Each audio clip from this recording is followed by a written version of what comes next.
Fromagerie ou encore boulangerie, le village de Chevillon offre de multiples services de proximité qui ne cessent de se multiplier.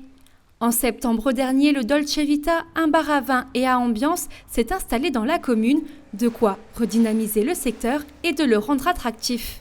J'avais pour but de créer ça il y a une paire d'années. Donc là, je me suis lancé dans le projet, voilà, je me suis jeté à l'eau. Moi, le premier, avant que j'ouvre ça, j'étais quand même friand, voilà, quand je quittais du boulot, d'aller boire un petit coup avec les collègues ou des clients, voilà, sur Saint-Dizier, parce que voilà, j'étais plus souvent sur Saint-Dizier. Et c'est vrai que dans le secteur, quand on veut faire quelque chose le week-end, c'est soit on monte à Saint-Dizier, soit on monte à Bar-le-Duc, à Vitry.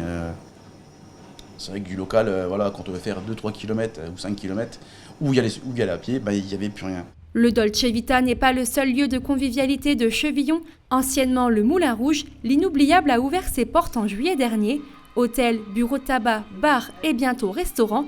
Les propriétaires ont de multiples projets en tête pour cet établissement. Ça fait 8 ans qu'on veut racheter notre affaire, donc hôtel, bar, restaurant, on voulait les 3. Et du coup on s'est dit c'était le bon moment, on s'est lancé et on est tombé sur cette affaire-là.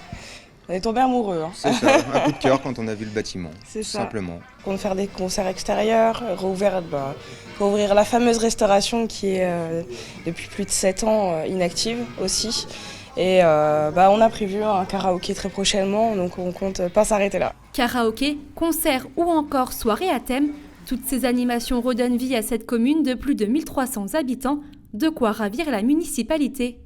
Aujourd'hui, des établissements prennent, c'est tant mieux. Tout ce qui permet aux gens de communiquer plutôt que d'être derrière une tablette, je veux dire, et puis de ne plus se parler, c'est formidable et je leur souhaite une belle réussite. Cette réussite semble bien partie. Les Chevillonnais et les habitants des villages alentours sont au rendez-vous. C'est très bien. C'est bien.